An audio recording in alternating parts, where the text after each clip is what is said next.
Well, hey everybody. Eve Marie and I are so excited. We have had some of the most interesting folks in our Southern Mamas Be Like, and we're tapping on the shoulders of authors who have written about Southern things. Let's just say it like that. And it's been super exciting. And I'm going to introduce Eva Marie. There she is. Hello, darling. Here I am. Here I be. How are you? I'm good. Hey, this has been going really well. Yeah. And what interview is this, number 4? I have no idea. I have lost count, but it's been fun because we have learned so much about, well, you know what? There's so many commonalities to our stories, and yet there are some beautiful differences as well. So we've got another Southern author that's just right around the corner. There she is. There's Miss Maggie. Oh, we're so excited. You know, I met Maggie 3 years ago when we both launched books with Tyndale. And I think your books were like my books. It was on a cargo ship circling San Diego Bay, wasn't it? It's like, yay, this is great. It was. You never knew when it would come out. I was about ready to paddle out and get it. So, honey, I was about ready to get pirate and go get mine. I was going to get yours too. Because that's what we do. We all remember that. It was terrible. It was terrible. The publishing industry, just so much fun. Well, and Maggie and I we met officially at the Asheville Christian Writers Conference at the Cove, the Billy Graham Cove. And it was so much fun. We got to know each other better, and we had a mutual friend, Lucinda Seacrest McDowell, and she has since joined Heaven's Choir. We miss her, but gosh, isn't she the lucky one right now? And she would have loved your show. She was the quintessential Southerner. I mean, she would have been on this show, and she is on the show. She just she would have been, because she had the stories and the credentials. Maggie, we have a very important question. Very first question for you. This is super, super important. How do you spell mama? M-A-M-A or M-O-M-M-A? Well, I know this is a big controversy here, so I got to be careful because I watched your previous shows, and I know sometimes authors give the wrong answer, and then they get the stink eye from Miss Jane, who I know how Miss Jane spells it. But well, here's the deal. I have a confession to make, so I don't look like a pretender. My mama was actually born in Minnesota, but then moved to the farm and there's so much commonality between agrarian life and Southern customs. Yes. But my credentials come actually from my mother-in-law, Pearl Jean Flannery Rowe, who was born in Kentucky, raised 7 children, of whom my husband is one. And my husband and his siblings and her adopted children, those of us who married in, we called her Mama M-O-M-M-A. So, M-O-M-M-A was. Okay, Jane got one. Yeah. I got a decisive one. Okay, the competition going on between y'all. I know. Well, it's fun. It's all in fun. But your mother, what did you call your mother? Well, just mommy when I was little, and then mom as I got older. But so even though she was born above the Mason-Dixon, she was a city girl who moved to the farm and then had to learn all the farm things. And in fact, in my book, Life is Sweet, Y'all, it has recipes from my mom, who down here in the South, she lived with us in her last years. Mm-hmm. So she passed away in our home. And even at the doctor's office, you're Southerners, they would never call her Mrs. Wallem. It was always Miss Eunice. Miss Eunice, we're ready for you now. Yes. And I love that, the politeness and the affection of it. Yes. So she was Miss Eunice. And in my book, I have a recipe called Miss Eunice's Hot Fudge in a Jar. And then another one from my mother-in-law that was Pearl Jean's Peanut Butter Fudge. So Pearl Jean, you got to know that's a Southern lady right there. Absolutely, Pearl Jean. Yeah. Yes. She didn't always let us use it, but speaking of that, I got stories about both of those ladies. I'm going to give our folks a little backstory. So, a farmer's daughter, born and raised in Illinois, Maggie spent 25 years in ministry in New England with her pastor husband, Mike, where she taught at Daniel Webster University and directed women's ministry throughout 6 New England states. And while living in the Chicago area, Maggie served as a public relations professional for Tyndale, house, as well as a guest communications instructor at Wheaton College. Maggie and Mike now happily reside in Western North Carolina. I've been to their beautiful home, where Maggie writes from Peace Ridge, their home in the Smokies. All right. That is awesome. So, and I'm coming to you today from my little Appalachian cabin. I don't know. Oh, good. You can't really see it, but this property came with, I use it as a writing cabin, and it's got no plumbing and no electricity except redneck electricity. And this is how I have to wash my hands. Can you see it? What? I have a washstand down here. So you both have an invitation. Anytime you want to write your next book, you want to write it in a genuine Appalachian cabin. That's where I am right now. I can honestly say I need indoor plumbing. Yeah, well, there is plumbing outdoors. You know how this is very authentic. I know how it goes. Yeah, I know how it goes. Hey, Maggie, how about a short story that's real special about your mama or your grandmama, whatever you prefer?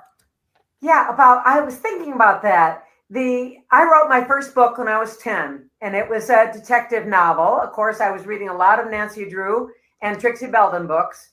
And my mother was a crackerjack stenographer and typist. And even though she spent really long, hard days on the farm, literally sun up and sundown, farming is hard, as you know. I mean, if anybody knows about farming as Southerners, and my grandparents immigrated from Norway, and they couldn't afford to buy the land. As immigrants, they didn't have the money. So when they died young, my daddy had to drop out of university and take over the farm, which we couldn't afford to buy either. So we were what they used to call sharecroppers, tenant farmers. Yeah, and it's challenging. 50% of what you make goes to the person who owns the land, not to the family. But despite that, after a long day growing her food and canning it and fixing tractors and learning to drive and all the things a farm wife has to do, my mother would sit up at night and she would type up my detective novels and mail them to editors. So I am proud to say I got my first rejection notes when I was 10. And to this day, I remember the names of the editors who so kindly turned me down. I was thrilled that I even heard back. Right. Nobody was acquiring Nancy Drew novels from a 10-year-old. They weren't.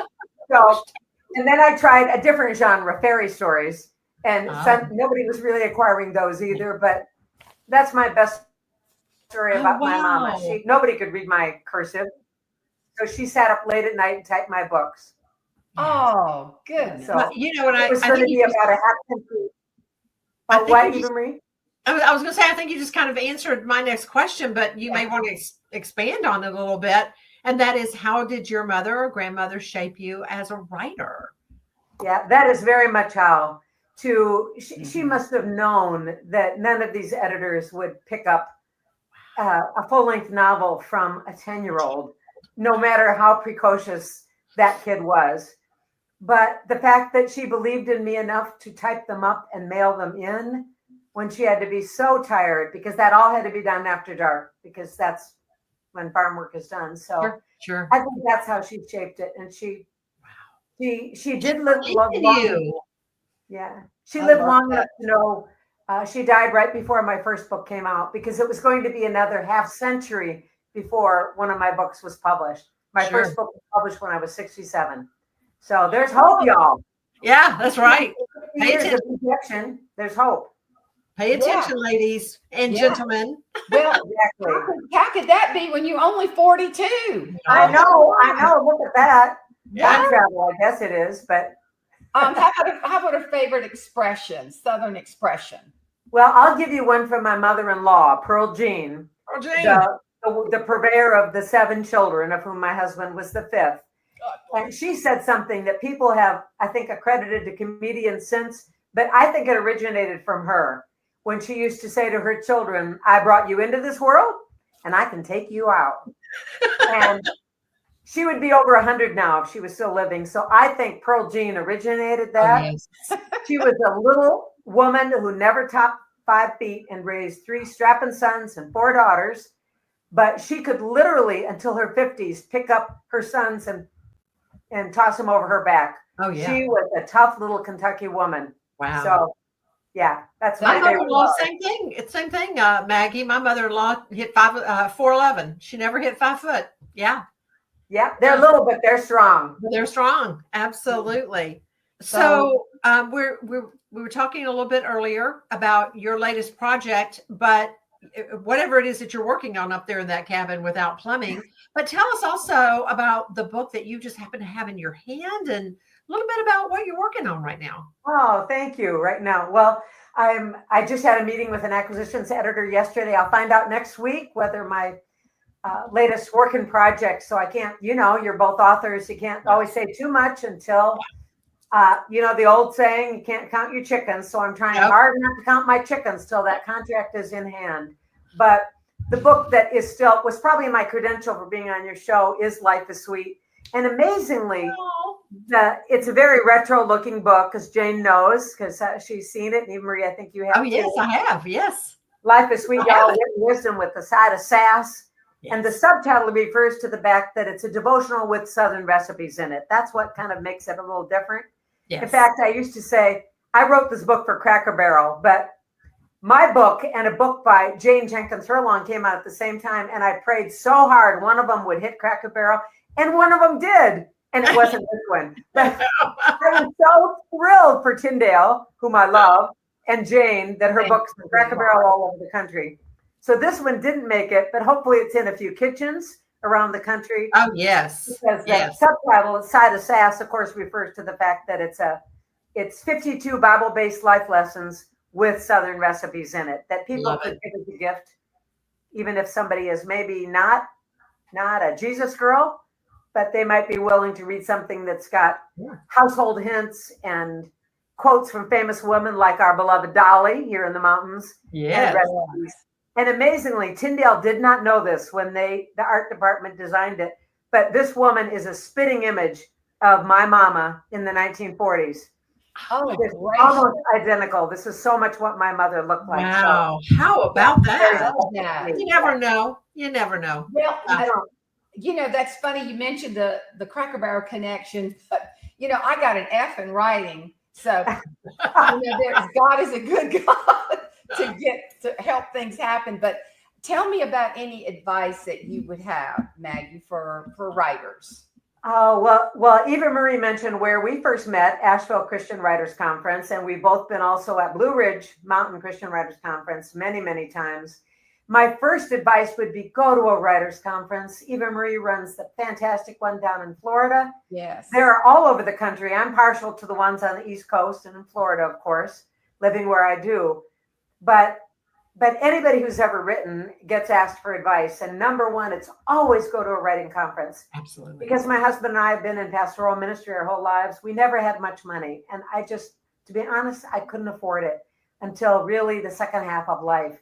But I call it like boot camp in a box. Yeah. You will meet the most wonderful people. You will learn from the most generous editors and agents. In fact, that's where I acquired my agent, of course, meeting him at a writers conference. Mm-hmm. So that's always number one. Go to a writers conference and save up your pennies and go. Yeah. That's the place you begin. Consider it, it really is an investment in your career. And it's like going to college. It's just, it's all in 1 week or a few days or, whatever it is. But I get that question a lot myself. Like I get, because I'm CEO of Word Weavers International. So I get I've written this book. I don't know what to do next. Well, you need to go to a writers conference because this is where you're going to meet editors and agents and freelancers who can then put your feet on the right path. That's so important. Exactly. And the second thing, and really they go together, is exactly what you said, Eva Marie. Join a writing group like Word Weavers, which is fantastic, where you will get people who are, what's that formula I heard recently? People will either bless or press or suggest things that you need to do. You might just need somebody to listen. You might need somebody to say, girl, have you thought about this instead? Or guy. Right. Yeah. But a writer's fellowship, a writer's guild, there's a number of different words, but I belong to 3 different ones, and it's invaluable. Writing is solitary, but we need community. We need that, the blessing of community, the complexity of it, and iron sharpening iron. It is. That's the one I use all the time. This is iron sharpening iron. And also we can write something and it sounds wonderful in our head. And even if we read it back, it still sounds good. But then when someone else reads it, you go, oh, that's not the way I meant for that to go. And so having somebody to bounce that off of you is just great. It's just great. Let me ask y'all a quick question. This has been, I'm curious about this. Do you think you can acquire a skill in writing, or is it something you're born with? I think you're born with it, but it has to be sharpened. I would say the exact same thing. Yeah. There is a natural affinity for writers who, you know, when you love words, you know that you just have to get them out there. But at the same time, boy, when I think of the stuff I wrote in my 20s or those detective novels, of course nobody was going to write that. That's why we need others to. I'm kind of glad I started a little later in life, because I would probably be pretty embarrassed about my early stuff. Yeah. Yes, for sure. Yeah. I mean, because honestly, if anybody could do it, everybody would. But it's not. And people think that you just sit down and you just type. But no, it's a lot of hard work, and books are not written. They're edited and then they're rewritten. So anyway, Maggie, it has been such a blessing to see you and talk with you again. Oh, the both of you as well. I just admire you so much. And thank you for what you're doing, the inspiration you're providing, the humor, the love, the laughter. We all need that. You have such a fun show, and I feel truly blessed. And I don't mean bless your heart the way we say it here sometimes. I just mean I am truly blessed to know the two of you. Thank you. We feel the same. Darling, we're blessed. Yes. Thank you so much.